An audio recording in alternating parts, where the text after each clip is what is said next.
Welcome to another great show, the best damn sports show, brought to you by your host, Rockstar Ted. And again, I want to tell everybody I'm back at it after taking a short hiatus, dealing with this thing called life. And the main thing is, I might get knocked down, but I damn sure get back up. And being with that said, I'm gonna go ahead with a slight introduction to bring you up to speed of what's been transpiring in my life. So I had to take a break after starting my podcast slash YouTube channel called The Best Damn Sports Show by your host, Rockstar Ted. And the reason why I had to stop is because, to be honest with you, life happens to the best of us. I had some unseen events that happened to me, i.e., job loss, death in the family, things of that nature.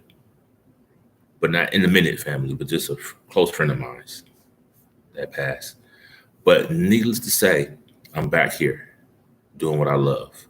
Whether I have one viewer or 100 million viewers, I'm gonna still be the same and determined to give you great content. As you see from the visual here, I have my Michigan Wolverine attire. And my Wolverines unfortunately lost in the Sweet 16 of the March Madness NCAA tournament, but they did a great thing by making Colin Kaepernick the honorary captain for this Saturday team game at the University of Michigan in Ann Arbor. I thought that was pretty awesome. A good look for Jim Harbaugh to reach back out to his ex quarterback when he was at San Francisco, and just put him in a positive light. Despite how people may feel about him, I still like to see positive things happening and productivity as well. So it's a good look for Cap. Get him out there around the guys, talk about football, the good and the bad of his life journeys, and hopefully the young man can take something out of it and learn something and involve that time spent with Cap into their daily day lives. You never know how that turned out. But it's been an interesting couple of weeks since the last time I've been on here, and a lot of transactions in the sports world has transpired. Brittany Granger finally got a chance to speak with the U.S. people, representatives in Russia, so that helps as well as we keep a close eye on her case. Wish her the best of luck. Again, a lot of trades has transpired and free agency signing that took place in the NFL. I now have a new team to follow because one of the guys that I follow, which is Russell Wilson, I'm a huge fan of his. I think he's a great quarterback, has been traded to the Denver Broncos. And I like that trade, basically. Denver had a strong defense for the last few seasons and feel like Russell can be that missing piece to make a challenge in that AFC division out west, which is pretty loaded, I have to say. You have the Broncos, the Chargers, the Raiders, and Kansas City. And speaking of Kansas City, they lost a star receiver, Tyreek Hill, who went to Miami to help out Tua. Hopefully, we're about to find out. This is going to be the deal breaker for Tua. No more excuses. You now have a premier weapon at the wideout position. Stretch the field. So can you throw the ball? To be seen. Now this hurts Mahomes. He still got Kelsey, which is a good receiving tight end, but he don't have his main receiver that he had while coming into the league. So they had a rapport, a bond on that field that's not easily reciprocated with everybody. And then on top of that, the Raiders, who is my second team. Right now, my teams were, right now before the trade, my team was Seattle and the Raiders. Now it's the Broncos and the Raiders in the same division. So what I'm gonna do? Decisions. But I'm gonna make it do what it do. It's just that when they play each other, I don't know what the hell I'm gonna do. Because my Raiders, they made an excellent pickup signing Devontae Adams. Now you got a receiver to go along with Carr. And I wonder, are they gonna keep LaShawn Jackson? I mean, I'll be honest with you, that's my team. I didn't really follow him. I know he played for him, had a good game or two, but I didn't really follow him like I should have. Because I didn't know he was going to stick with the team after the season. But I could damn sure do my research because they keep him around to play alongside with Adams. You got a nice 1-2 punch. And I'm hoping they did. But as I look into this, I may be disappointed. But nevertheless, they can find another receiver, either draft or sign another receiver to play alongside with Adams. So we continue. We have to keep a close eye on that. And the Chargers picked up Khalil Mack at linebacker to strengthen that defense to play next side of Bosa. So, like I said, that division, man, the AFC West is wide open like a nose. You know? So I don't know who's coming out as the champ of Victoria in that division, but it's going to be very interesting. A lot of teams made a lot of transactions over the month of March, trying to strengthen their rosters. So I'm eager to see how the draft played out. And the draft is be here in a few weeks. So we're going to actually take time and see that. And I also seen that Detroit will be hosting the draft in 2024. So that's a good look. And also this offseason, HBO going to have Detroit Lions on the Hard Knock Life. I'm scared to see behind the scenes of the Lions organization and team. Hopefully it can lead into the right direction that the team needs to go into, especially the last 65 years of the suffering that the Lions fans have endured over this large period of time. It's unbelievable. That's why I gave up on the Lions. It is what it is. Matthew Stafford proved that. Can't blame him. I blame them. The Fords. Good card maker, terrible owners. It is what it is. Do your research if you think I'm lying. But I'm not. And I hate that the regular season NBA is coming to an end and the playoffs will be beginning soon. So I think the last day for the NBA regular season is the 10th. I think that's a Monday, if I'm not mistaken. But the argument right now in the NBA is who's going to win Rookie of the Year. Right now, it's down to 3 candidates: Cade Cunningham, Evan Mobley, and Scotty Barnes. All 3 had a pretty solid rookie season for the most part. 2 out of the 3 play on playoff contending teams. And the 2 are Scotty Barnes and Evan Mobley. So, which I believe overshadows Cade Cunningham attempt to win Rookie of the Year, only because his team is playing subpar basketball. You know, they're not playing top-notch basketball, and the Pistons won't be in the playoffs this year.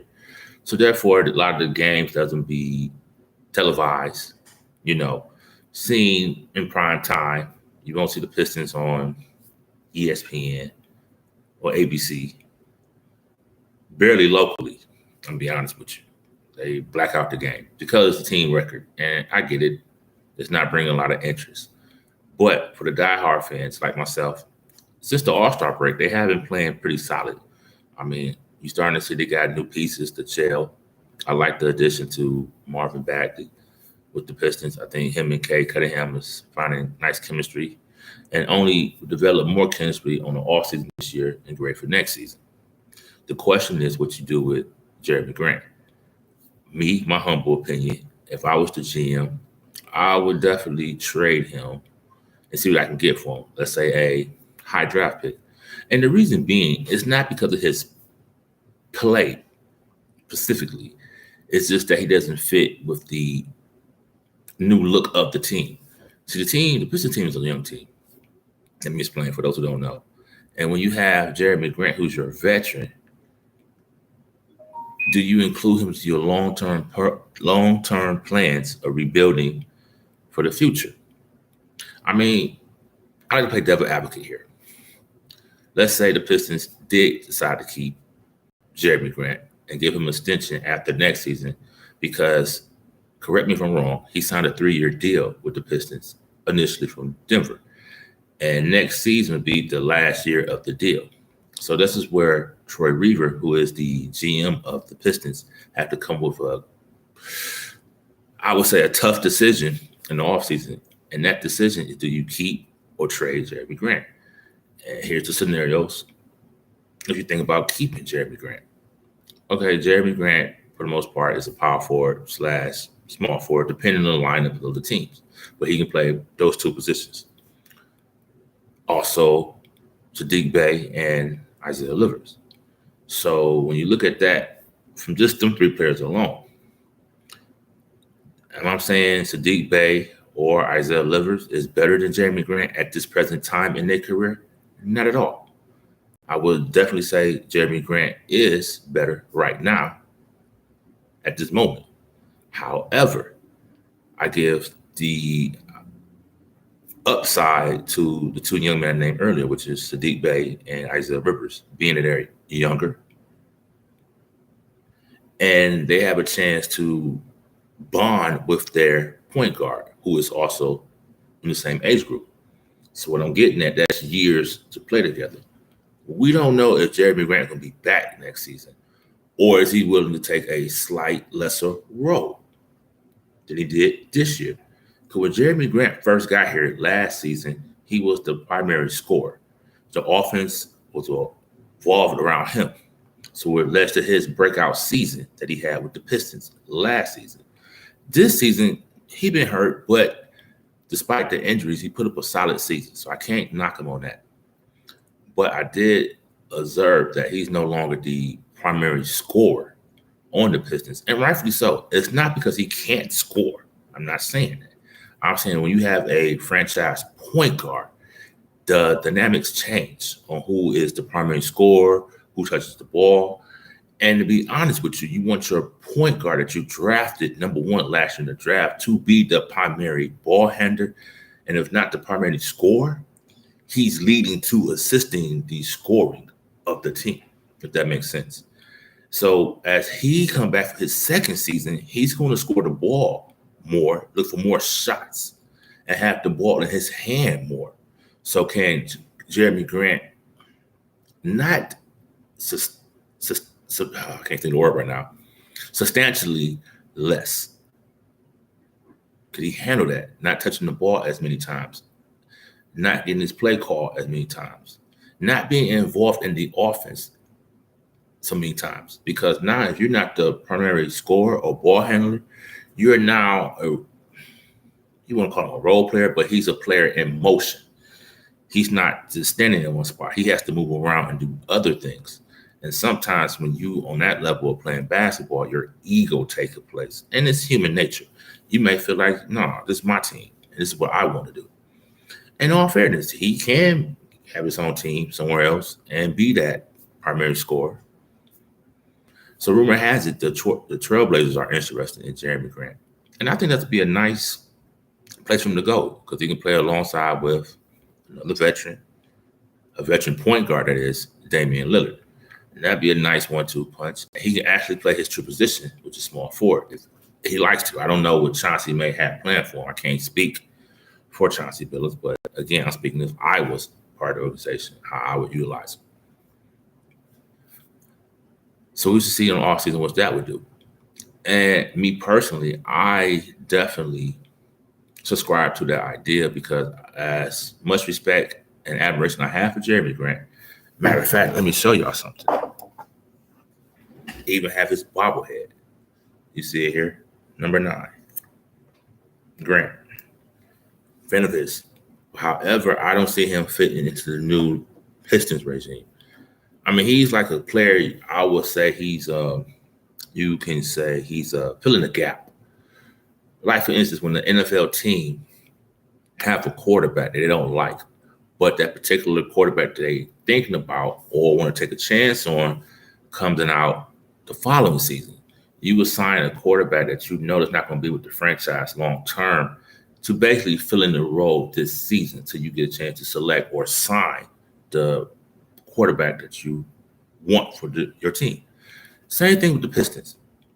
Jeremy Grant was like a filler player for the GM that we have now, Troy Weaver, to execute his rebuilding plan. Because if you look at how the team is built, you don't see Jeremy Grant being part of the long-term success of the team because he doesn't fit. Like, when I say fit, you want a player that makes other players better. Jeremy Grant, yes, he has stats, but he doesn't make the team or the players around him better. And it's not really his fault. Because now you think about it, that might not be his talent skill set. Everybody's not leaders. Everybody, you know what I'm saying, they play different roles. He might be a proficient scorer, but not a proficient leader. And again, that's not his fault or a knock onto his game. It's just that he doesn't fit that particular criteria or role that the team may need at this time. If he go to a team that, i.e. Portland, who already have an established leader, where he can just be a one or two primary scorer on a team, like a 1A, 1B, and that's his role, he would do fine at that. And that's a great thing. But on a young Piston team, they need someone that's going to make the other young players better, or help make them better. I mean, the small things in basketball that don't make the stat sheets, like the screens on the pick and roll, the cut to the basket to free somebody else in the corner on the wing to shoot a shot, things of that nature. When you run a motion offense, you take off eyes off of certain people, certain shooters, certain ball handlers by being effective. And that's how you make the team better around you. It's different ways. Everybody don't have that niche. So you trade Jerami Grant for a nice draft pick to add to the draft pick that you're going to receive this year anyway.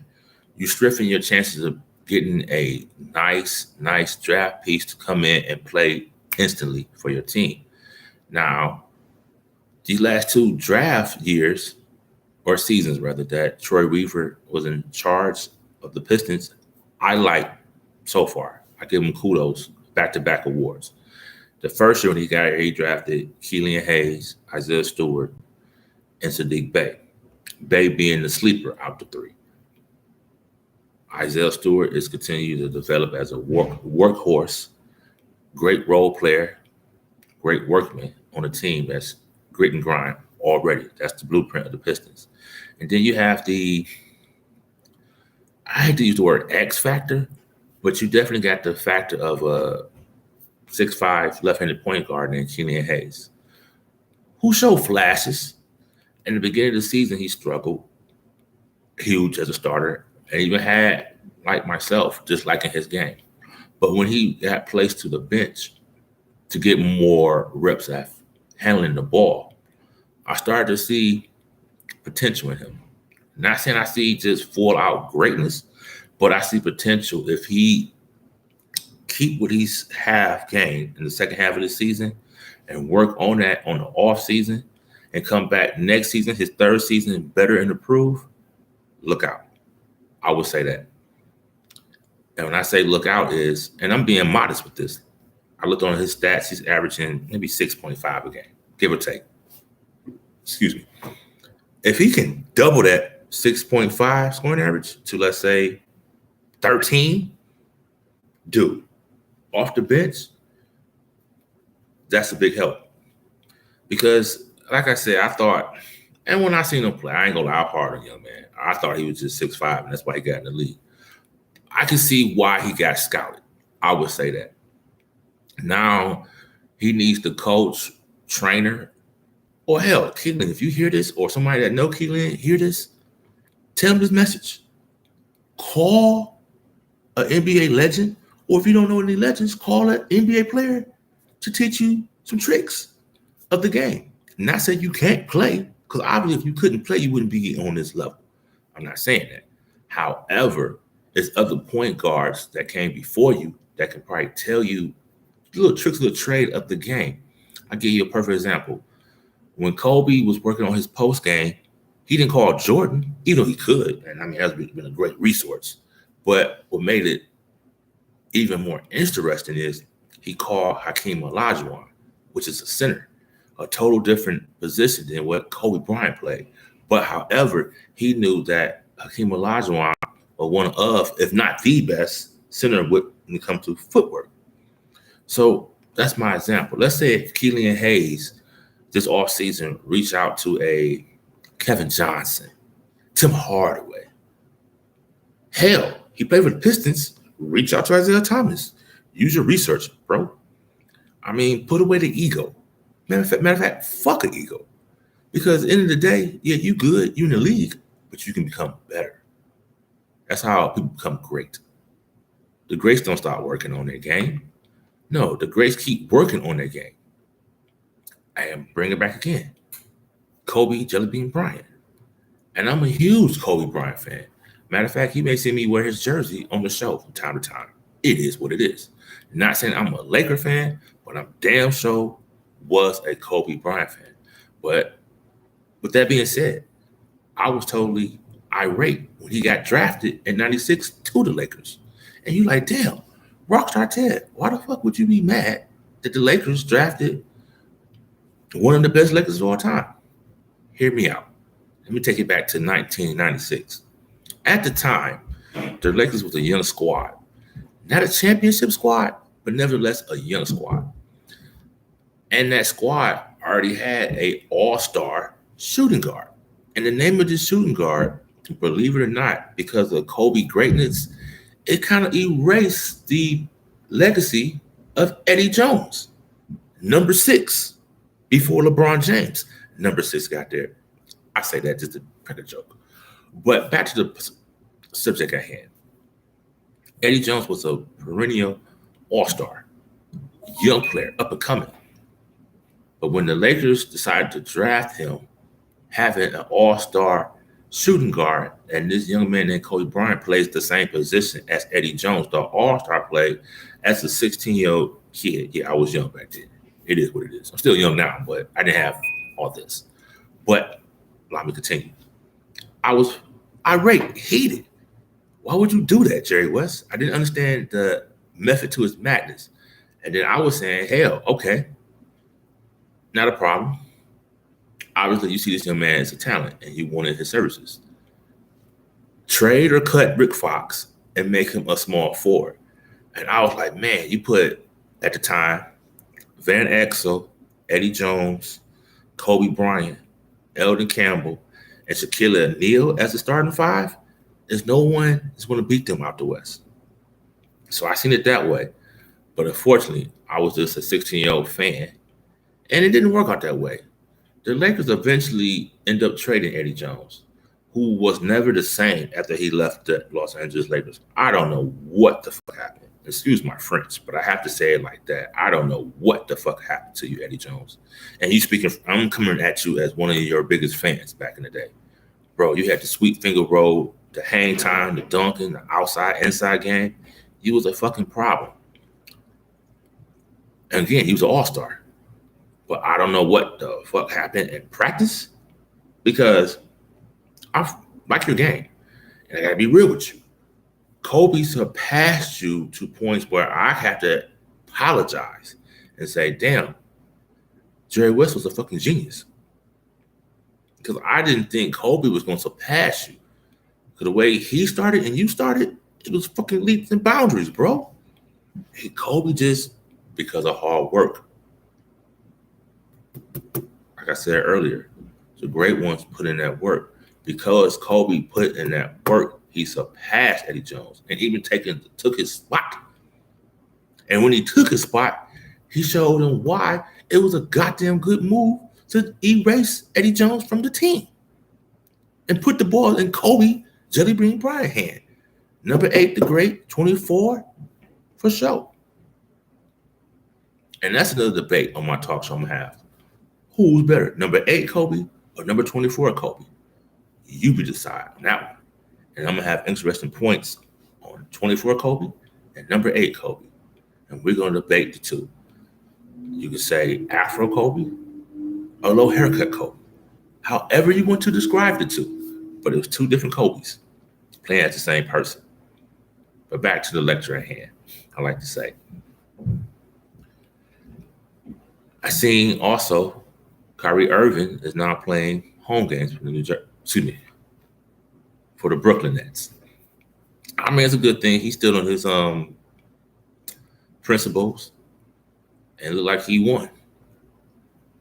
Happy for him. And in my opinion, he won any way it went, being that you are a millionaire, bro. Hell, you won if you didn't play. You won if you didn't take the vaccine and still end up playing. So it was a win for Kyrie Irving across the board. I just hate to see people get paid to be negative like Stephen A. I think you got to have some kind of background, man. You just, because like, my thing is this. And it's a thin line, a slippery slope. I don't think you should be allowed to talk about the game if you never played the game. And when I say talk about the game, I'm talking about have a major platform like ESPN or Fox Sports. Because the thing is, man, we can talk fan to fan amongst each other. But when you have a guy that never played a day in the goddamn league talking shit about players that play every day in the league, this just sounds crazy. And just hear me out. I just said it. I know that didn't make no goddamn sense. That's like me right now. Right now, let's say you see me today and tomorrow they put me on ESPN. How in the fuck I'm gonna talk about LeBron James confidently? Yeah, I can say he had a bowl game. Yeah, I can say he didn't play his best, but Stephen A go over and beyond, trying to belittle me as if he's on their level of proficiency playing the goddamn sport, any sport. I seen him box one time, training to box. I ain't gonna say you was boxing because you didn't even have the basics, but you was training to box as if you never fought a day in your goddamn life. And again, everybody can't box, but my point is, I wouldn't put my last $5 that you was an athlete. And everybody not athletes. That's fine. There's nothing wrong being smart, book smart. That's cool too. But man, they need to start taking, I believe, have that in consideration. You got to at least play a year, bro. Man or woman, I don't give a damn. You could be a female commentator or a woman commentator, that is. Don't want to offend anybody, a woman commentator. But just play the game. That's all I ask. Make it make sense. Would you put a motherfucking person that worked at Burger King into a hospital to become a doctor because they know about scalpels and IVs? Hell no. So why the fuck would a person that ever played in the goddamn league talk about other people in the league? This shit is asinine, man. But, you know, it's a business, ratings, stuff like that. Politics as usual, like Jay-Z say. I get it. But moving on, another topic, as I was saying earlier, baseball season looking to be starting, well, not on time, but around this time. I believe it's 2 weeks. April 8th is the kickoff date, first day. So like a week behind actual schedule. April 1st was actually the opening day schedule initially. But, you know, because of the talks and, you know, negotiations, it got postponed a week, which I'm glad because I was scared that we was going to see any baseball till like mid-June, late July. But, you know, the powers that be came together, talked it over, had some goddamn sense, and realized baseball need to be played since it's America's favorite pastime. Some disagree, but, you know, old schoolers still believe baseball, hearten so dearly, definitely. Let's go ahead and see what's going on in the wild world of sports. Well, I know coming up this weekend is the Final Four. You have North Carolina playing against Duke. Coach K last hurrah as the coach of the Blue Devils. And a lot of people got Coach K winning it all, going out with a bang. But it's going to be interesting. The last time North Carolina and Duke played each other, Carolina won. So these teams, both teams play each other throughout the season. So they know each other's game, inside and out. So I don't know who has the advantage on this game between North Carolina and Duke, but I know it's going to be a hell of a game. Because it's Coach K last year, I'm going to say I hope Coach K win to go to the championship game. And the second game with the Final Four is Villanova versus Kansas. And that can go either way. I don't know who's going to win that one. Both teams are battle tested. Both teams are damn good. Both teams are coached very well. Hell, I don't know. I'm going to just throw this one out the grab bag. Give me Villanova for 500, Alex. So my final two teams for the championship game would be Duke and Villanova for it all, Monday. So we should see. It's a good time to be a sports fan. You know, you had March Madness. Now it's come down to the one shiny moment game, and it should be a great game. And also, before we wrap the show up, let me go ahead and give you some quick things that I think I can go ahead and talk about. St. Peter's coach, Shaheen Holloway, had just become the new men's basketball coach at Seton Hall. Super fast. I mean, I heard they called that man the next day after he took St. Peter's to the Sweet 16. And they did damn good, man. I mean, they had a great run, won the Sweet 16 game, and got to the Elite Eight. I mean, who would have thought that after beating Kentucky, Murray State, and Purdue and coming up short against North Carolina, who just overall is a better team. St. Peter's was a 15 seed. Nobody in their right mind thought they would get to Elite Eight. So I'm happy for the coach, Holloway, who received a 6-year deal, I believe. Let's see, I'm reading it now. Yeah, 6-year deal. Doesn't say the financial amount, but hey, they locked him up for 6 years, so he got a chance to build a great team in the Big East. So I'm interested to see how he handle it. Maybe he can get a couple of players from the St. Peter's to transfer. Who knows? But he definitely go ahead and recruit some star players to come there.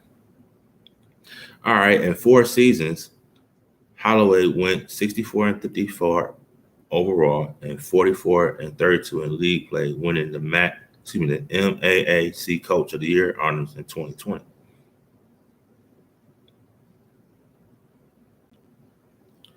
So, congratulations, and wish you the much success at your journey at Seton Hall. Let's see, we got any other breaking news before I wrap up?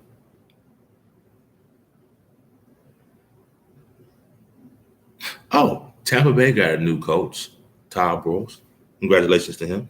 He took over for Bruce Arians. And also heard rumors that Tom Brady is coming out of retirement to play again. Where? I don't know yet, but he's back.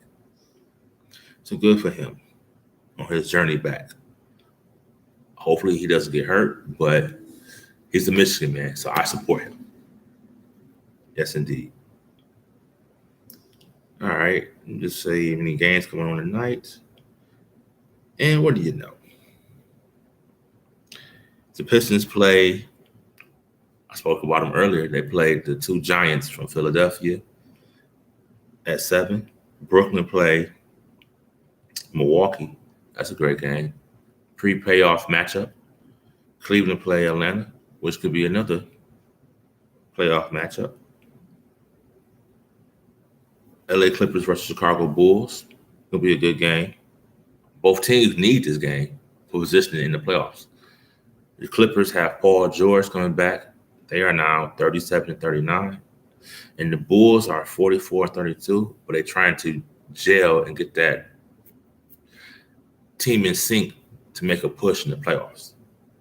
Excuse me. And last but least, the Lakers playing the Utah Jazz. Why are they on TNT? I don't know. Because LeBron. But it's a damn shame, man. I got to speak my piece. LeBron James is having an incredible year, but he ain't winning shit. So is it really an incredible year? My whole point. Okay, you lead a team in scoring, but your team ain't making the playoffs. It's just a lot of, I don't know what's going on. Is it politics or it's just a bunch of bullshit? That's all I'm gonna say. I mean, I hate to see LeBron waste a good season. And the Laker team, man, I don't know what they're going to be like after this season. Let's say, hypothetically, LeBron leaves. Now what? I mean, in my right mind, logically, I'll say, that's cool. You got Anthony Davis to fall back on. Talent-wise, yeah, I'll be able to say that. But is he going to play a full season? So you can't really depend on a guy that's not healthy. That's asinine. So now you're going to leave it to THC? Whoever else left? I mean, because I don't think they're going to bring back Russell. So you think about Russell, LeBron leaving, that leaves you with AD and some role players. The only way I can see them bouncing back strong if AD can come back healthy the whole year strong. And then you can actually build around AD.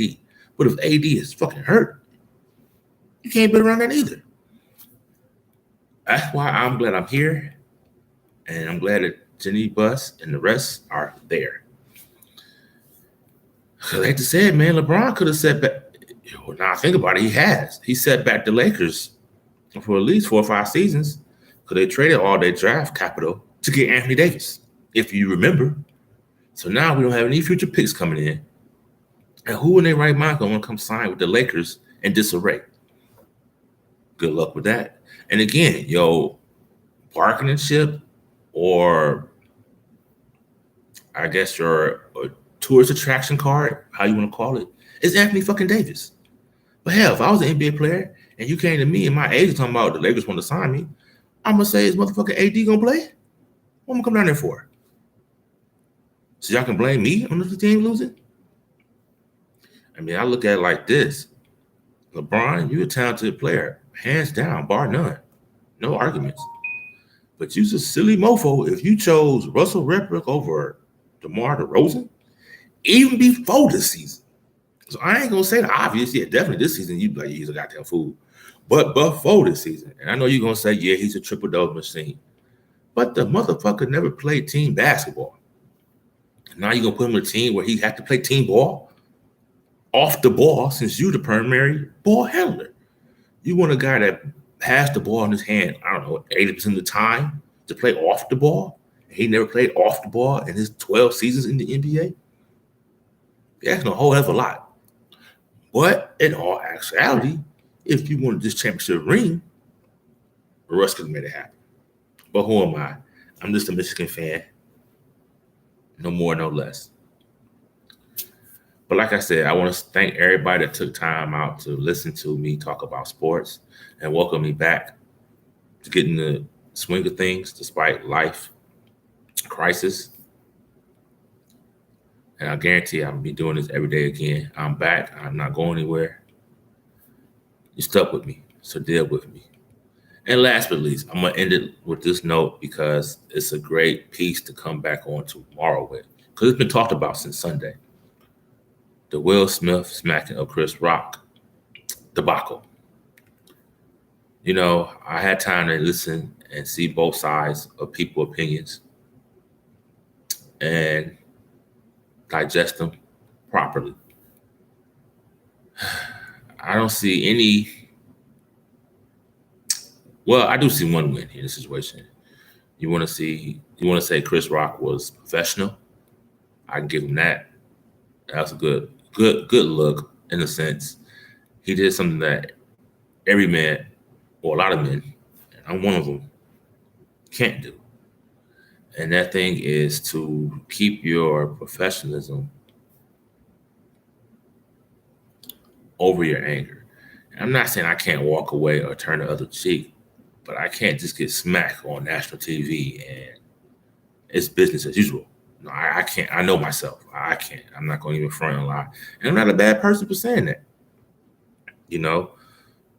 Maybe if I was there, I'd have had some words, but I would have definitely seen Will backstage or on commercial break. I just couldn't sit there after I got smacked like life is normal. That's not how I was cut.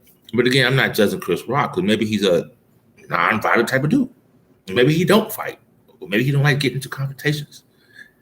And again, that's okay too. Everybody not built to throw dukes. That's fine, no judging. I'm just saying from my perspective, there's no way in hell I could have been that strong at that moment. I know some people disagree, some people agree. And like I said, I want to really just tap dance on this subject just a little bit so I can bring the anticipation for what I'm really going to say in full speed, full context, no interruption tomorrow. Because it's a lot to unfold. And it's funny how this topic is making so much tread, being that it's not a sports topic at all. But when you have something of that magnitude that happened on that large grand stage at that time, and then now with the sensation of the internet, anything can go viral in less than 10 seconds, easily. So you just never know. But it's definitely interesting now that I heard that the Oscars are going to investigate it, and we will see how this unfolds with Will Smith. And by the way, in case you didn't know, Chris Rock ticket sales for his upcoming tour had doubled expeditiously. On that note, thank you for listening. Enjoy the rest of your day. And this is the best damn sports show on YouTube and in the world. I said what I said. It's your host, Rockstar Ted. Signing off. Goodbye.